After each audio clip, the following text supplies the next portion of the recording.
Assalamualaikum warahmatullahi wabarakatuh. Perkenalkan, nama saya Andika Prayoga, kelas 8H absen nomor 5, akan mempresentasikan tentang Teuku Umar. Latar belakang tokoh Teuku Umar adalah nama lengkapnya Teuku Umar. Teuku Umar dilahirkan di Meulaboh, Kabupaten Aceh Barat pada tahun 1854 di Gampong Masjid, sekarang Gampong Belakang, Kecamatan Johan Pahlawan, Meulaboh, Aceh Barat. Ayahnya bernama Teuku Ahmad Mahmud dan ibunya Tejud Mohani. Dari pasangan ini dikaruniai 3 orang anak yang menjadi saudara kandungnya, yaitu 1. Teuku Musa, 2. Tejud Intan, dan 3. Teuku Mansur. Teuku Ahmad Mahmud dan Teuku Nanta Setia adalah anak dari Teuku Nan Ranceh, dan nenek moyang Teuku Umar adalah Datuk Makudum Sati berasal dari Minangkabau. Beliau adalah keturunan dari Laksamana Muda Nanta yang merupakan perwakilan Kesultanan Aceh pada zaman pemerintahan Sultan Iskandar Muda di Pariaman. Salah seorang keturunan Datuk Makudum Sati pernah berjasa terhadap Sultan Aceh yang pada waktu itu terancam oleh seorang Panglima Sagi yang ingin merebut kekuasaannya. Berkat jasanya tersebut diangkat menjadi Ule Balang 6 Mukim dengan gelar Teuku Nan Ranceh. Teuku Nan Ranceh mempunyai 2 orang putra, yaitu Teuku Nanta Setia dan Teuku Ahmad Mahmud. Sepeninggal Teuku Nan Ranceh, Teuku Nanta Setia atau pamannya Teuku Umar menggantikan kedudukan ayahnya sebagai Ule Balang 6 Mukim. Ia mempunyai anak perempuan bernama Cut Nyadin. Alasan Teuku Umar melakukan perlawanan terhadap Belanda karena Belanda melakukan tindakan yang merugikan dan meresahkan rakyat Aceh. Pada tahun 1880, Teuku Umar menikah lagi yang ketiga kalinya dengan Cut Nyadin, anak dari Teuku Nanta Setia yang merupakan saudara ayahnya. Ketika itu Cut Nyadin sudah menjanda selama 2 tahun karena suaminya yang pertama ini bernama Teuku Ibrahim Langa meninggal atau gugur dalam peperangan melawan Belanda di Gletarun pada Juni tahun 1878. Ayahnya Cut Nyadin adalah Teuku Nanta Setia, sedangkan ayahnya Teuku Umar adalah Teuku Ahmad Mahmud. Mereka bersaudara dan masih satu garis keturunan atau satu kakek. Jadi Teuku Umar menikahi putri pamannya yang merupakan istrinya yang ketiga, sedangkan Teuku Umar adalah suami yang kedua dengan Cut Nyadin.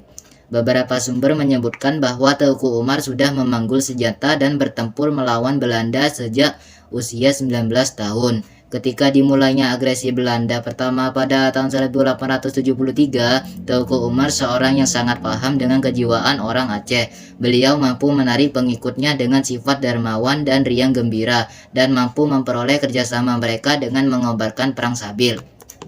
Jabatan yang pernah disandang Teuku Umar antara lain, pada tahun 1887, Teuku Umar pernah menjabat Keoci Gampong Darat, sekarang Kecamatan Johan Pahlawan, sekaligus menjadi Panglima Pertahanan saat Belanda menyerang Meulaboh pada tahun 1878 bersama Teuku T.J. Abdul Rahman, putra mahkota Teuku T.J. Ali, Ule Balang Meulaboh.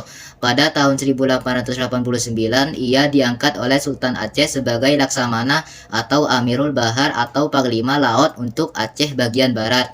Ia aktif membantu keuangan Sultan Teungko Teji di Tiro dan Panglima Polem lewat uang sabil yang dikirim secara teratur.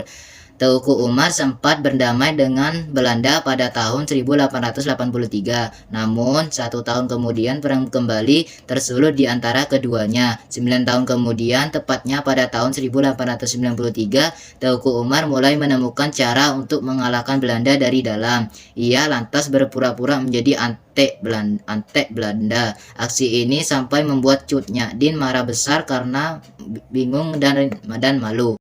Kronologi perlawanan Teuku Umar adalah pada tanggal 30 Maret 1896, Teuku Umar keluar dari dinas militer Belanda. Disinilah ia kemudian melancarkan serangan berdasarkan siasat dan strategi perang miliknya. Bersama pasukan yang sudah dilengkapi 800 pucuk senjata, 25.000 peluru, 500 kg amunisi, dan uang 18.000 dolar.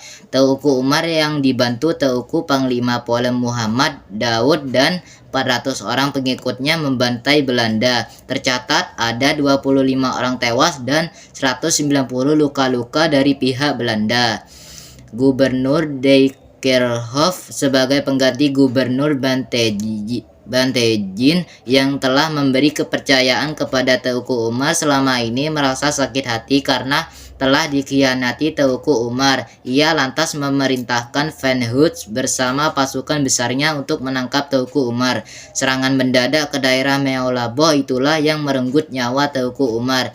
Ia ditembak dan gugur di medan perang, tepatnya di Kampung Mugo pada tanggal 10 Februari 1899.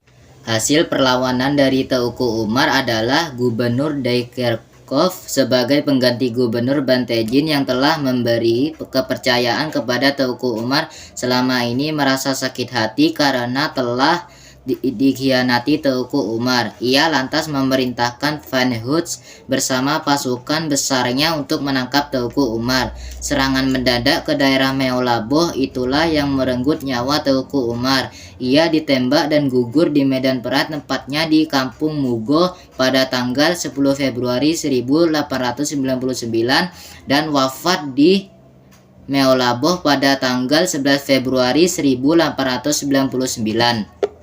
Nilai-nilai yang dapat diteladani dari sikap Teuku Umar adalah sifat yang keras dan pantang menyerah dalam menghadapi segala persoalan. Teuku Umar tidak pernah mendapatkan pendidikan formal. Meski demikian, ia mampu menjadi seorang pemimpin yang kuat, cerdas, dan pemberani. Sekian, terima kasih. Wassalamualaikum warahmatullahi wabarakatuh.